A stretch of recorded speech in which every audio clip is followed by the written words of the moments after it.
60 years. That's how long this town waited. In 2022, cameras clicked. Microphones leaned forward. Officials stood stiff behind a podium, reading from papers that felt far too light for what they carried. One sentence landed heavier than the rest. After 60 years, we finally know who did it.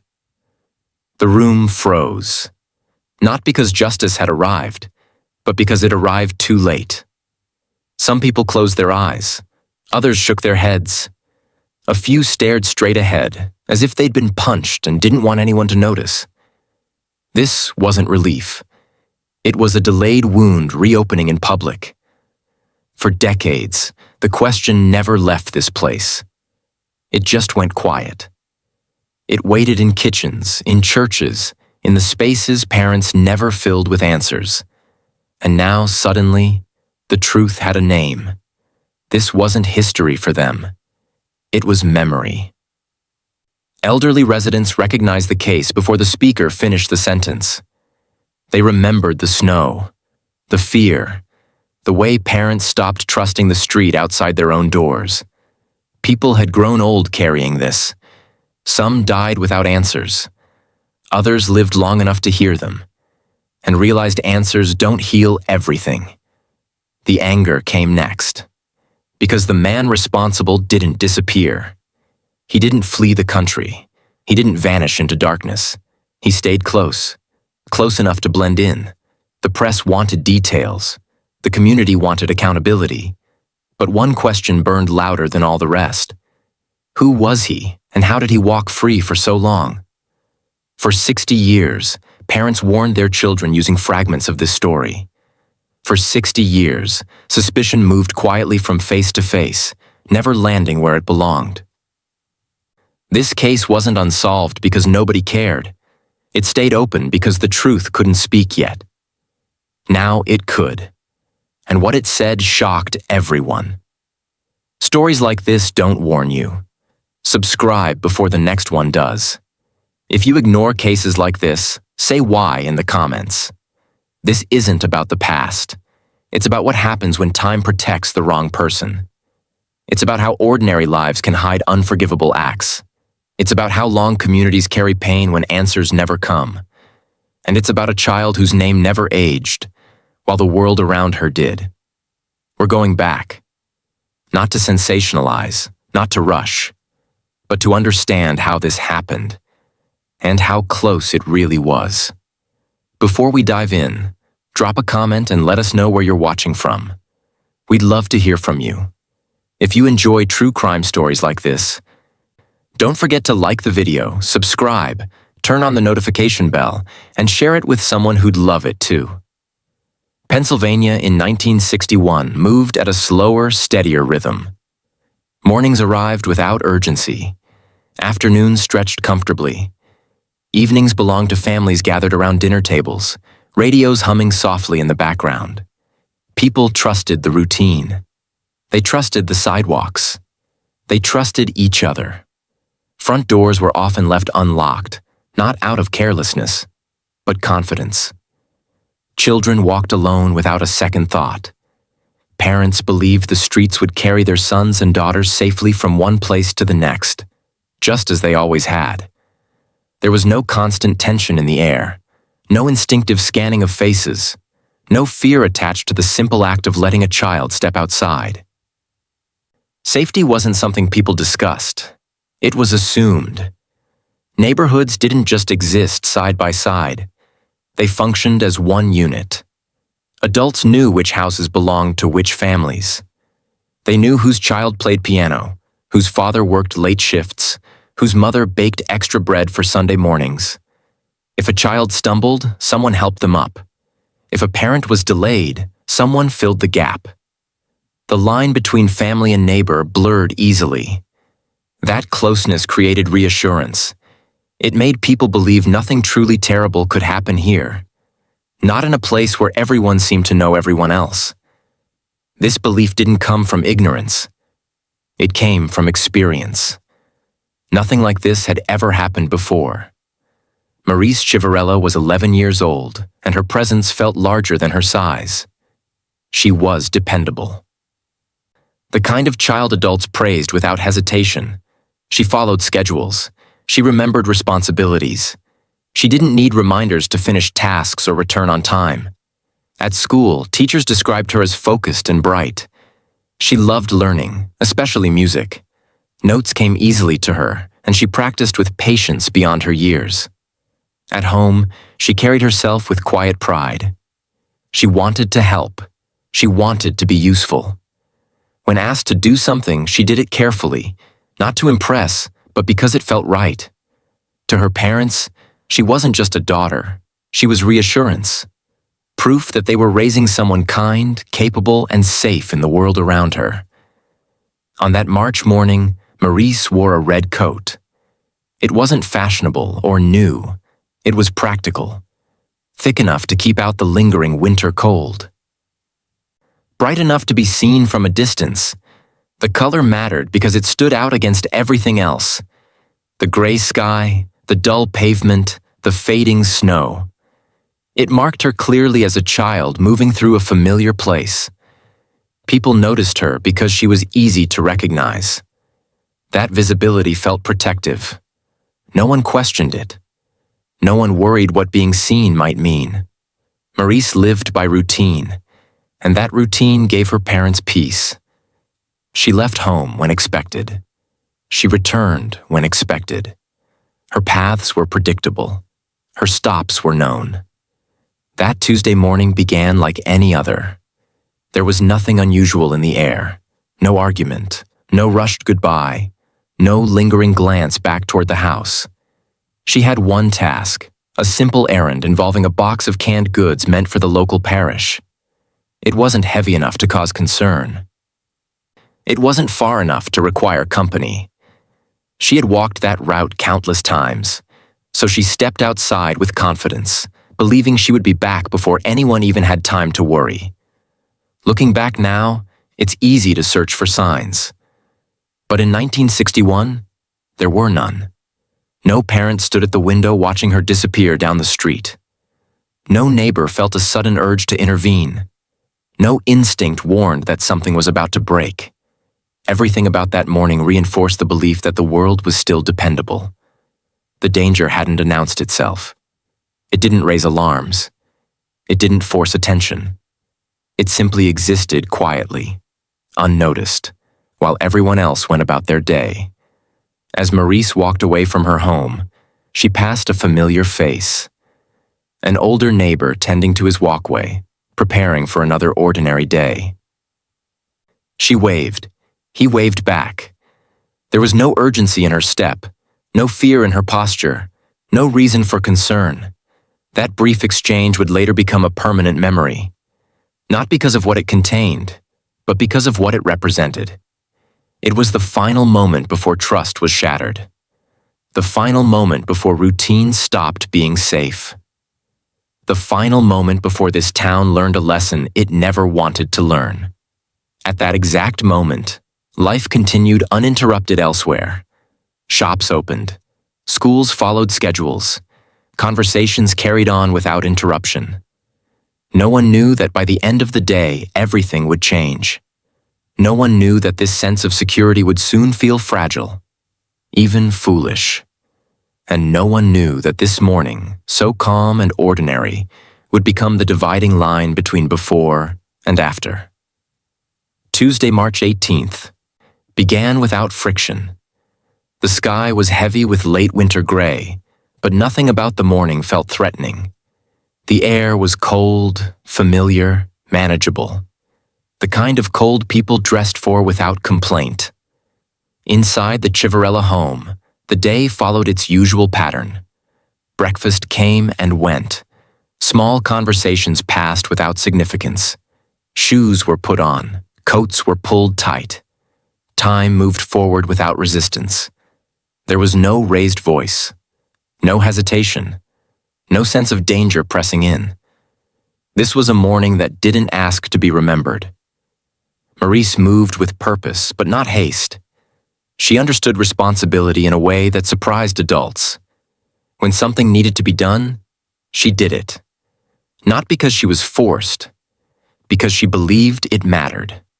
The task she was given that day was simple. A box of canned goods needed to reach the local parish. It was part of a small community effort, one of many quiet gestures people made for each other. To Marise, it felt important.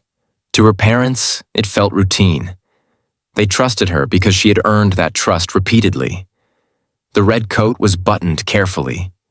The box was balanced against her arms. She adjusted her grip and stepped outside without struggle. The weight wasn't too much.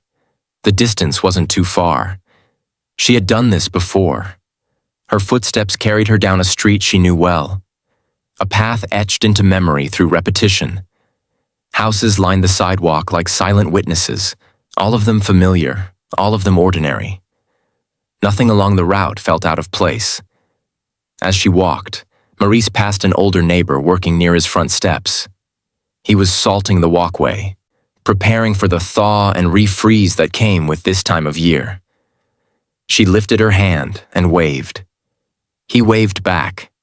Later, he would say she looked calm, comfortable, unbothered by the cold or the task ahead. There was no hesitation in her movement, no pause that suggested concern. At the time, it meant nothing. Afterward, it meant everything. Adults watched children move through the neighborhood every day. It was a familiar sight. Backpacks, coats, small figures heading toward responsibilities that felt safe by design. That familiarity created confidence. No one felt the need to intervene. No one felt the need to follow. No one questioned the simplicity of the errand. Normalcy did the convincing. The minutes passed without incident. Shops opened their doors. Radios played softly in kitchens. Teachers prepared classrooms. Life continued with the quiet certainty that nothing unusual was happening. Marise was expected to return. Not quickly, just normally. Her parents didn't watch the clock. They didn't stand near the door. There was no reason to. She had left before and come back every time. Midday arrived. The afternoon crept closer. And still, there was no concern. It wasn't until later, much later, that the absence became noticeable. Not alarming at first, just unfamiliar. A space where routine should have been. A pause where movement usually existed. Children run late sometimes. They stop to talk. They get distracted. That belief held firm for hours. It wasn't fear that arrived first. It was confusion. Why hadn't she returned yet? Why hadn't anyone seen her? Why hadn't the errand been completed? Each unanswered question added weight, but none yet carried panic. What makes this morning difficult to revisit isn't what happened during it. It's what didn't. No warning, no disruption, no signal that something had gone wrong. This wasn't a dramatic moment that demanded attention. It was quiet, ordinary, forgettable. Until it wasn't. That morning exists now as a boundary. On one side, a world where trust felt natural. On the other, a world that would never feel the same again. Marise walked out the door believing she would return. Her parents believed it too. So did everyone else. That belief would not survive the day. By mid-afternoon, the house was quiet in a way it usually wasn't. The clock moved forward, steady and indifferent. Outside, the day continued without disruption. Cars passed. Neighbors moved between errands. Nothing appeared wrong. And yet, something had shifted. Marise should have been back by now. Not late, not delayed. Just home. Her absence didn't arrive with panic. It arrived with confusion. The kind that makes a parent glance at the clock twice, then brush the thought aside. Children are late sometimes. That belief still held. Leona Chiverella checked the kitchen, then the living room, expecting to hear footsteps or the soft sound of a door opening. Nothing. She told herself not to overreact. The errand was simple. The route was familiar. There were too many explanations that didn't involve fear. Still, she checked the clock again. Time hadn't stopped, but her patience had begun to thin. The first call was made calmly. Leona reached out to the school, assuming Marise might have stopped there early or spoken with a teacher. The answer came back quickly and without concern. Marise hadn't arrived. That response didn't trigger alarm, not yet. It simply removed one possibility. So, Leona moved to the next. The parish office answered next. The question was direct. Had the canned goods been delivered? They hadn't. That was when the room felt smaller. 2 expected outcomes had failed to occur. Not 1. 2. Routine doesn't collapse all at once. It fractures. There are moments when logic falls behind instinct. Leona didn't scream. She didn't run. She didn't collapse into fear. Instead, a sharp awareness took hold, a certainty that something had gone wrong. Not might have. Not could have. Had. Her body reacted before her thoughts fully formed. She moved through the house, checking places she already knew Marise wouldn't be. Hope lingered, but it was losing ground. Most families never see it coming. Stay aware. Subscribe. The decision to act came quietly. Leona stepped outside and scanned the street, expecting to see a familiar red shape in the distance. The sidewalk was empty. The road looked unchanged. Neighbors were asked if they'd seen Marise. Most hadn't. One thought they might have earlier. No one was certain. Each answer failed to provide relief. As minutes turned into hours, silence stopped being neutral. It pressed in, it accused, it demanded explanation. Leona retraced the path Marise should have taken, step by step, searching for something, anything, that didn't belong. There was nothing obvious. That absence was worse than evidence. At some point, hope stopped leading the process. Fear did. This wasn't a child running late anymore. This wasn't a misunderstanding or a forgotten stop. This was a break from everything Marise had ever done before. Leona understood that without anyone saying it aloud. The realization didn't arrive dramatically. It settled slowly, heavily, and without mercy. If awareness doesn't matter to you, explain that below. What once felt familiar now felt exposed. Every corner seemed too open. Every doorway felt too quiet. The same streets that had carried Marise safely countless times now looked uncertain, as if they were withholding something.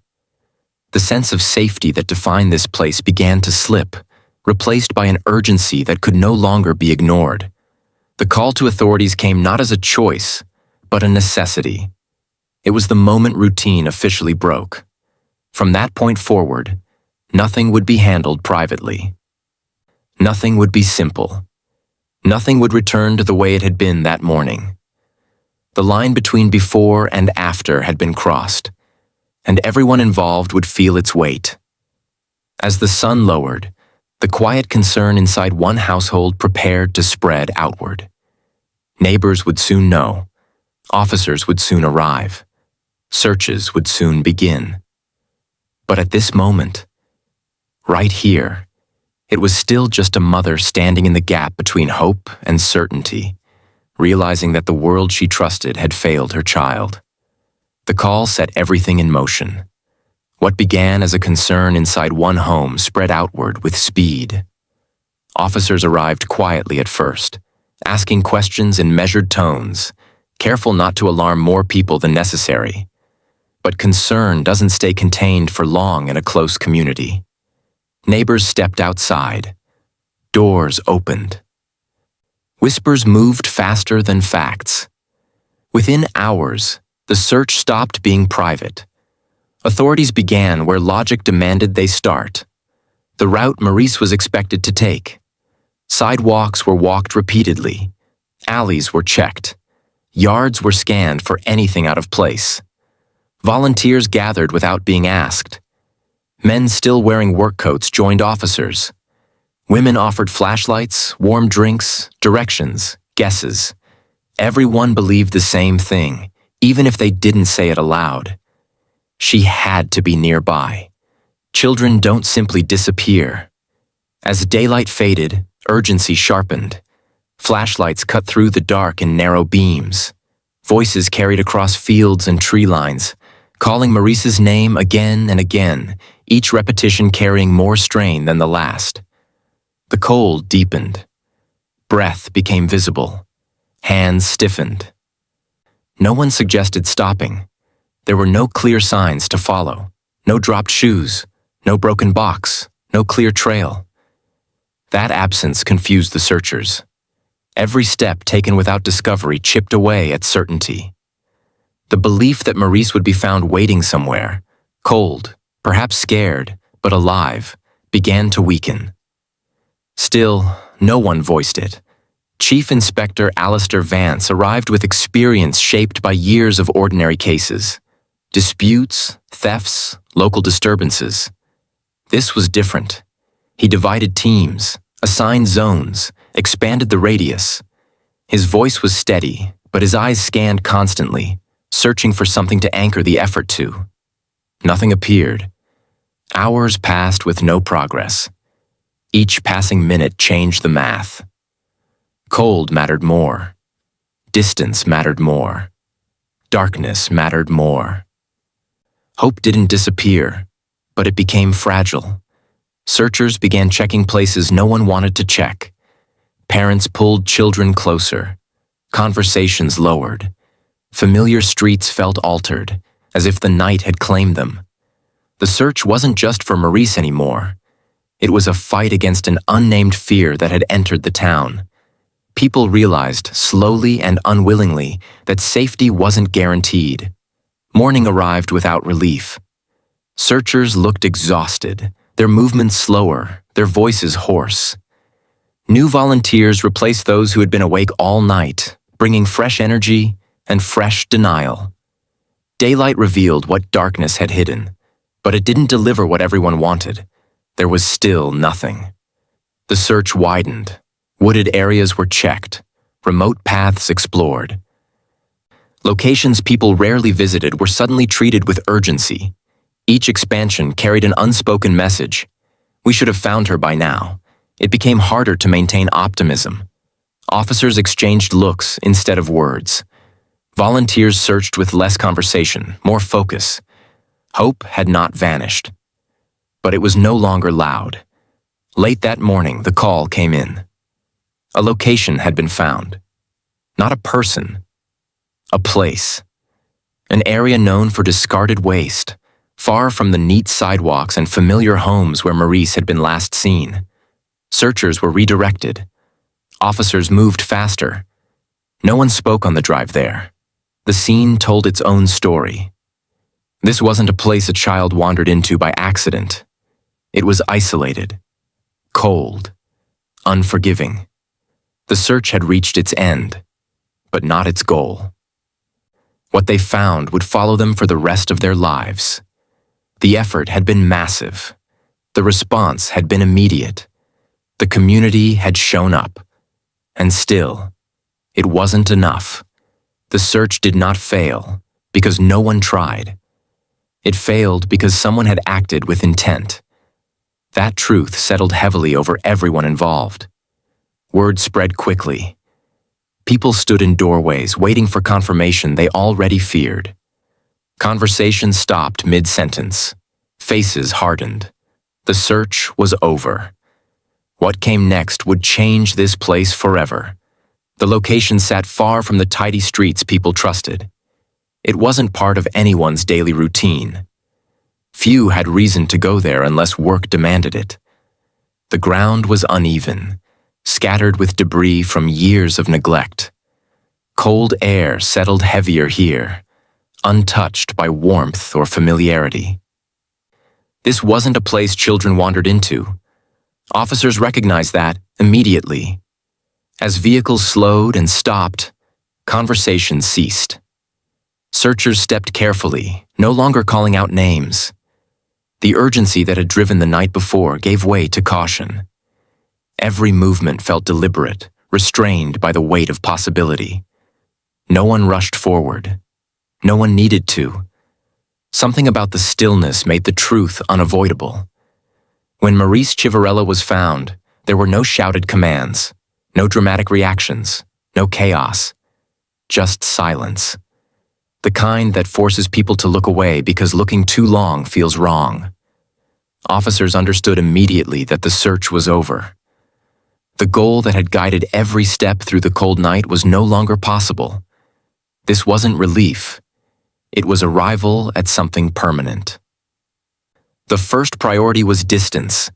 Distance allowed procedure to take over where emotion threatened to interfere. Officers marked boundaries. Others turned away, unwilling to let their expressions reveal what they felt.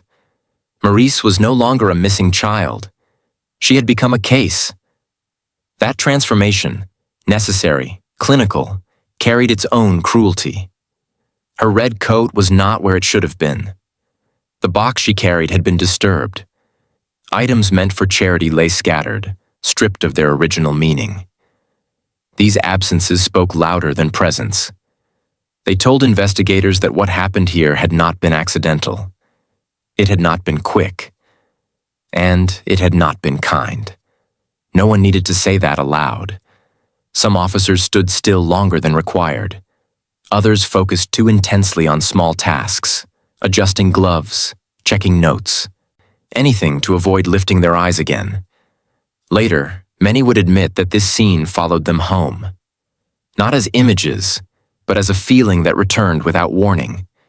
This wasn't something training prepared them for. With confirmation came a shift in purpose. Search efforts stopped. Evidence collection began. Photographs were taken. Measurements recorded. Items were placed into envelopes with care that bordered on reverence. Every detail mattered now, not because it would undo what had happened, but because it was all that remained. The location itself became part of the story.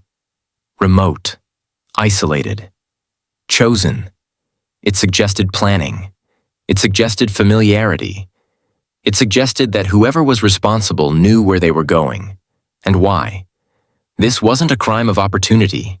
That realization settled heavily over the scene. When news reached those waiting, it arrived without softness. There is no gentle way to tell a parent their child isn't coming home. Leona Chiverella would later struggle to recall the exact words used. What remained clear was the feeling. A collapse so complete it left no space for thought. The world narrowed. Everything else stopped mattering. As word spread, the town seemed to pause. Shops closed early. Conversations halted mid-sentence. People stood together without speaking, sharing a grief that felt both collective and deeply personal. Children were pulled inside. Doors closed that usually stayed open. Trust fractured in real time. This moment created a permanent divide. There was life before the discovery, and life after it. Nothing would feel the same again. Not the streets, not the routines. Not the assumptions people carried without thinking. The safety that once defined this place had been proven fragile. When the area was finally left behind, it did not return to what it had been.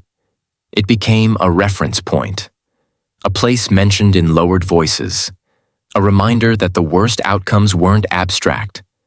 They were real, and they had happened here. Marise Chiverella was 11 years old. She would never grow older. And the weight of that truth settled over Pennsylvania, refusing to lift. The day after the discovery did not feel like a return to routine. People woke at the same time, dressed the same way, and stepped outside. But everything felt altered. Streets looked familiar yet untrustworthy. Sounds carried differently. Silence felt heavier than noise. Nothing had physically changed. Everything else had. Details spread quickly, often incomplete, often wrong. Whispers passed between neighbors, assumptions formed. Faces were studied more carefully than before. People replayed memories, searching for moments that might now mean something else. A glance that once felt polite became suspicious. A wave felt uncertain. A stranger felt closer than comfort allowed. Fear didn't need clarity to grow. The most visible change came in how parents behaved. Children were no longer allowed to walk alone. Even short distances felt risky. School routes were altered. Pickups became mandatory. Freedom shrank quietly, without announcement. Questions from children were answered vaguely. Parents chose safety over honesty, even when honesty might have explained more. Trust had been replaced with vigilance. Errands that once felt automatic now required planning. People checked windows before leaving. Doors that stayed unlocked for years were now secured without discussion. Lights remained on longer at night, not for visibility, but reassurance. Familiar paths felt exposed. No one said it aloud, but everyone felt it. The world had become unpredictable. Eyes lingered longer than necessary. Neighbors who once exchanged casual greetings now measured tone and timing. Conversations became cautious. Humor faded. The idea that someone responsible could still be nearby settled uncomfortably into daily life. It was impossible to know who to trust.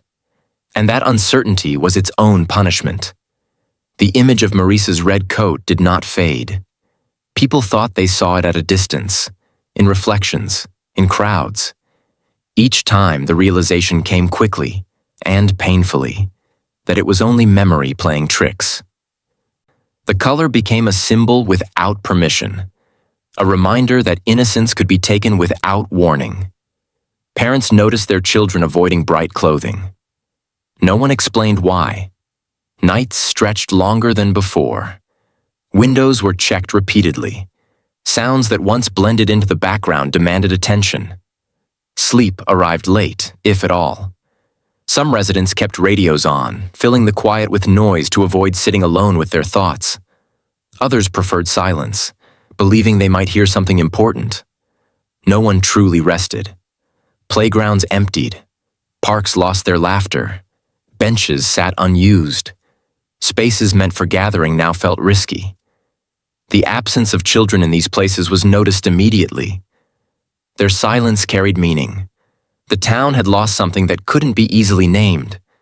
Marise's family did not mourn alone. Meals appeared at their door. Cards arrived without messages, as if words failed everyone equally.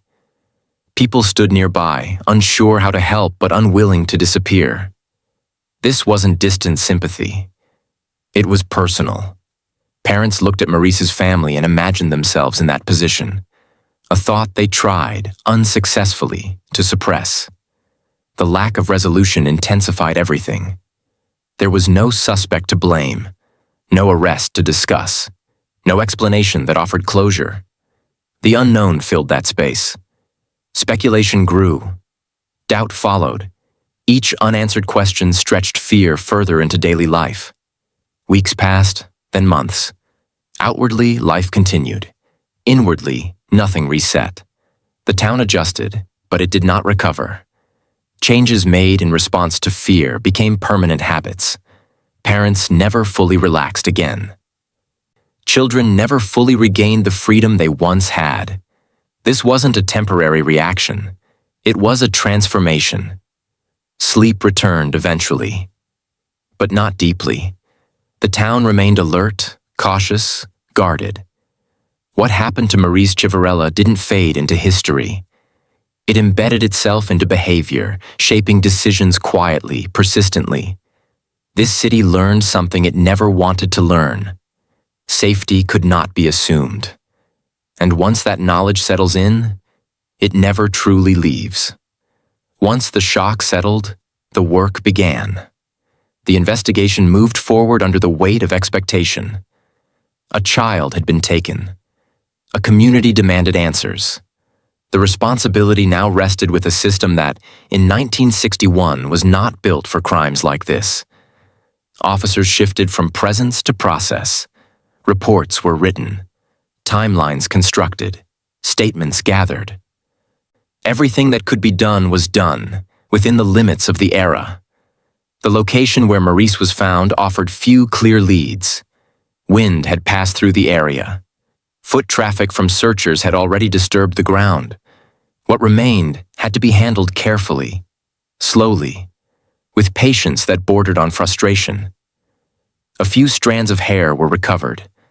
A piece of clothing that did not belong to Marise was noted. They were placed into paper envelopes, labeled, logged, and stored. No one knew then how important those small details would become. There were no databases to search, no automated systems to compare patterns, no instant results waiting on a screen. Investigators relied on interviews, memory, and consistency. Every lead required time. Every conversation required judgment. Mistakes couldn't be undone with technology. Once a trail went cold, it stayed that way. Officers knocked on doors across the borough. They asked the same questions again and again.